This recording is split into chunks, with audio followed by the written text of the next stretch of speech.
ప్రభునందు ప్రియమైనటువంటి వారలారా, అందరు బాగున్నారా? అందరు బాగుండాలని హృదయపూర్వకంగా ప్రార్థన చేస్తూ వస్తుంటున్నాం.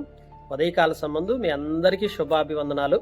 దయచేసి ఈ యొక్క ఉదయకాల సంబంధు ఈ దేవుని యొక్క వాగ్దానాన్ని మనం చూస్తూ వచ్చినప్పుడు, జీవాహారం నేనే, నన్ను తినువాడును నా మూలంగా జీవించును, ఈ ఆహారం తినువాడు ఎల్లప్పుడూ జీవించునని యోహాను సువార్త 6వ అధ్యాయము 51, 57, 58 వచనాల్లో దీన్ని పొందుపరచడం జరుగుతూ వచ్చింది. దేవుని బిడ్డలారా, గమనించండి. ఆ యొక్క ప్రవక్తల కాలంలో దేవుని వాక్యం మనం చూస్తూ వచ్చినప్పుడు ఆ శిష్యులు ఆకలితో ఉన్నారంటండి. బాగా ఆకలితో ఉన్నప్పుడు ఆకలి తీర్చడానికి ఆహారం ఎక్కడి నుండి తెస్తామని చెప్పి వారు చూస్తూ వచ్చినప్పుడు వారి దగ్గర ఒక మనుషుడి దగ్గర 20 బార్లీ రొట్టెలు ఉన్నాయంట. 20 బార్లీ రొట్టెలు. ఈ యొక్క 20 బార్లీ రొట్టెలు ఏం చేస్తూ వచ్చారంటే, శిష్యులు అందరికి కూడా వడ్డించమని ప్రవక్త అయినటువంటి ఎలీషా చెప్పిన దాన్ని బట్టి ఆ 21 బార్లీ రొట్టెలు తీసుకొని అందరికీ వడ్డిస్తున్నారు. వడ్డిస్తూ ఉంటే వీళ్ళ యొక్క ఆలోచన ఏంటంటే, ఈ రొట్టెలు చాలా తక్కువ ఉన్నాయి, ఇంత తక్కువ రొట్టెలు ఇంతమంది జనాభాకి ఎలా సర్దుబాటు అవుతాయని వాళ్ళు ఆలోచనతో ఏం చేయాలో పాలుబాని పరిస్థితుల్లో వాళ్ళు ఉన్నారు. అలాంటి పరిస్థితుల్లో ప్రవక్త చెప్తూ వచ్చాడు కదా, ప్రవక్త మాట, దైవజనుడు మాట, జనులకు వడ్డించుడి. 2వ దినవృత్తాంతములు గమనించినట్లయితే 2వ రాజుల గ్రంథము 4వ అధ్యాయము 42వ వచనంలో ఇక్కడ రాయబడినటువంటి మాట ఏంటంటే, జనులకు వడ్డించుడి. దేవుని బిడ్డలారా, ఈ ఒక్క మాటను ఆధారం చేసుకొని వారు ఆ సంఖ్య ఎంత ఉన్నప్పటికీ, అంటే రొట్టెలు ఎన్నైనప్పటికీ, జనసంఖ్య ఎంత అయినప్పటికీ పట్టించుకోకుండా ప్రవక్తన మాటను ఆధారం చేసుకుని ఏం చేస్తూ వచ్చారంటే, ఆ యొక్క 20 రొట్టెలను వడ్డించడం ప్రారంభించారు. ఆ యొక్క 20 రొట్టెలు ఇంతమందికి ఎలాగ సరిపోతాయి ఆలోచించండి. వాటిని వడ్డించుడి అని ఆ దైవజనుడు చెప్తూ వచ్చాడు. అవి వడ్డించడం మొదలు పెడుతూ వచ్చారు. వారు తినగా ఏమవుతూ వచ్చింది తెలుసా? మిగిలిపోయినాయి అంటండి. యెహోవా సెలవిచ్చిన మాట చొప్పున వారు 20 రొట్టెల్ని ప్రార్థనాపూర్వకంగా వడ్డించినప్పుడు దేవుడు ఆశీర్వదించాడు. కొత్త నిబంధనలో మీరు చూడొచ్చు, 5 రొట్టెలు 2 చేపలు యేసుక్రీస్తు ప్రభు వారు ప్రార్థన చేసినప్పుడు 5,000 మందికి గమనించినట్లయితే ఎంతో మందికి వడ్డించినా కానీ ఆ మిగిలిపోయిన గంపలు చూడొచ్చు, గంపలు మిగిలిపోతూ వచ్చినాయి. ఇంత సమృద్ధి ఎలా సాధ్యమవుతుంది? ఈరోజు చాలామంది తిండి పోషణ సరిగ్గా లేక, ఆహారం సదుపాయం లేక మనుషులుగా చాలా వేదన పడుతున్నారు. అయ్యో, మాకు సరిపడ ఆహారం లేదు, మాకు సరిపడ సదుపాయాలు లేవు, మేము తినడానికి పోషణ సరిగ్గా లేదు, మా కుటుంబ పరిస్థితి బాగలేదు, మాకెన్నో ఇబ్బందులు ఉన్నాయి, మాకెన్నో సమస్యలు ఉంటున్నాయి, మేము ఎలా బ్రతకాలి, ఎలా ఆశీర్వాదకరంగా ఉండాలి అర్థం కాని పరిస్థితుల్లో చాలా బాధపడుతున్నారు. అందుకే పేతురు గారి కాలంలో కూడా రాత్రంతా ప్రయాసపడితే దొరకని చేపలు దేవుని మాట చొప్పున వల వేసినప్పుడు వల పిగిలిపోయేంత చేపలు వచ్చినాయి. వల పిగిలిపోయేంత చేపలు.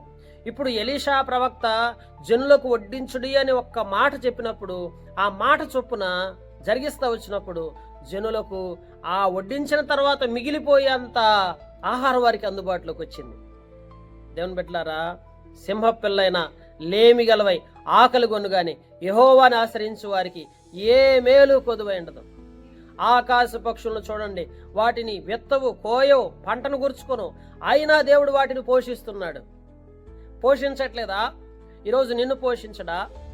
దేవుని బిడ్డలారా, ప్రతి వ్యక్తిని ఆయన పోషిస్తాడు. ఆయన పోషించగలిగినటువంటి దేవుడు. అయితే ఈ లోకంలో మొట్టమొదటిగా మనం తెలుసుకోవాల్సింది ఏంటంటే, నీ మెదడు, నీ నరాలు, అలాగే చూసినట్లయితే నీ కడుపు, ఈ యొక్క కడుపుని చెరిపే విషం ఒకటి ఉంది. మెదడుని, నరాలని, కడుపుని అన్నిటినీ చెరుపుతున్న విషం ఉంది. అదేంటంటే బహు నెమ్మదిగా దాన్ని ఏం చేస్తుందంటే దాని పని అది జరిగిస్తూ ఉంటుంది. ఏంటి దాని పని అంటే, పాపము కూడా మనలో ఏమవుతుందంటే మన లోపలికి వచ్చి అది మనల్ని జీవింపజేసి మనలో ఆ విషాన్ని నింపి అనుదినము నీవు దాన్ని తిని త్రాగుచుండటం వల్ల నీ జీవితం ఏమైపోతుందో తెలుసా? నాశనం అయిపోతుంది. చాలామంది ఈరోజు మెదడులోకి, నరాల్లోకి, కడుపులోకి ఈ పాపపు విషబీజాలను ఎప్పుడైతే లోపల తిని త్రాగేవాడిగా ఉంటున్నావో గమనించండి, ఆ దినమున విశ్వాసముతో జీవాహారాన్ని భుజించుట ద్వారాగా నిన్ను బ్రతిమాలుచు దేవుడు వస్తున్నాడు. జీవాహారము నేనే, బ్రతికి నా యందు విశ్వాసం ఉంచువాడు ఎన్నటికి చనిపోడు. ఇది తిన్నవాడు చనిపోడు. పాపపు విషపూరితమైన ఆహారాన్ని తిన్న వ్యక్తి నర్వస్లో, ఎముకల్లో, అలాగే మనం చూసినట్లయితే కడుపులో, ఏసావు కడుపులోకి భ్రష్టత్వం వెళ్ళిపోయింది. ఒక పూట కూటి కొరకు ఆహారం కోసం ఆశపడ్డాడు. అది ఏ ఆహారం? అమ్ముడుపోయిన ఆహారం. దేనికి అమ్ముడుపోయాడు? జ్యేష్ఠత్వాన్ని, ఆశీర్వాదాల దీవెనలను తృణప్రాయంగా అమ్మేసుకున్నాడు ఆహారం కోసం. ఎందుకు? దేవుని బిడ్డలారా గమనించండి, ఈరోజు మానవుడు అనేక రీతులుగా పాపపు ఆలోచనలతో బ్రతుకుతున్నాడు. అందుకే ప్రతి నష్టమును నీవు సమకూర్చుకోవాలనుకుంటే జీవాహారము నిన్ను నిత్యత్వానికి నడిపిస్తుంది. జ్ఞానినిగాను, ఐశ్వర్యవంతునిగా చేస్తుంది, బలవంతునిగా చేస్తుంది, నిన్ను తృప్తిపరుస్తుంది.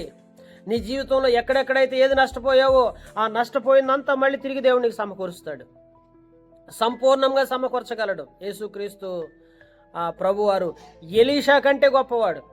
ఎలీషా గారి కాలంలో 20 ఆ యొక్క బార్లీ రొట్టెలే అంతమందికి పంచిపెడితే ప్రభు అయిన యేసుక్రీస్తు వారు ప్రతి నష్టమును తీర్చగలడు. ప్రవక్తలందరికంటే ఆయన ప్రముఖుడు, గొప్పవాడు, అద్వితీయుడు, సర్వశక్తిమంతుడు. ఇలాంటి దేవుడు. అందుకనే ప్రతి ఇతర మనుషుల కంటే గొప్పవాడు. ఆయన ఈ జీవాహారమును అనుదినము నీకు అందిస్తున్నాడు.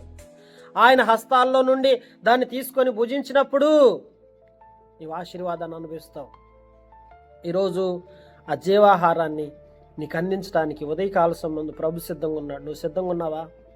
నువ్వు వస్తావా ఆయన దగ్గరికి? నువ్వు వస్తే నిన్ను కూడా తృప్తిపరిచి, నీ అవసరతలన్నీ తీర్చి, నిన్ను క్షేమాభివృద్ధి అనుగ్రహించి, నీకేది తక్కువ కాకుండా నిన్ను అన్ని రకాలుగా పోషించి దీవిస్తాడు. ఆ రీతిగా దేవుడు దీవెనలు అనుభవించలాగా దేవుడి మాటలు దీవించునుగాక. ప్రార్థన చేసుకుంటాం. పరిశుద్ధుడైన దేవా, ప్రేమ కలిగిన మా తండ్రి, సర్వశక్తిమంతుడైన మా ప్రభువా, ఎలీషా గారి కాలంలో 20 రొట్టెలకు ప్రార్థన చేసినప్పుడు అనేక మందికి తృప్తినిచ్చినట్లుగా ప్రభు అయిన యేసుక్రీస్తు వారు ఎలీషా గారి కంటే, ప్రవక్తల కంటే గొప్ప దేవుడుగా అయ్యా భూలోకానికి మీరు దిగివచ్చి అనేక రీతులుగా మమ్మల్ని తృప్తిపరిచిన దేవుడు అయ్యా. ఈరోజు పాపమును విడిచిపెట్టి విషపూరితమైన నరాల్లో, మెదడులో, కడుపులో ఎక్కడైతే ఆ విషపూరితమైన పాపపు బీజాలు విత్తబడి అయ్యా మరి నాయన నశించిపోతూ నరకానికి పాత్రలుగా ఎంచబడుతున్నామో అటు మమ్మలను తృప్తిపరిచి మా జీవితాల్లో తిరిగి మరలా మా క్షేమాన్ని, ఆశీర్వాదాన్ని, దీవెనలు ఇచ్చుటకు మీరు దిగి వచ్చినందుకు స్తోత్రాలు.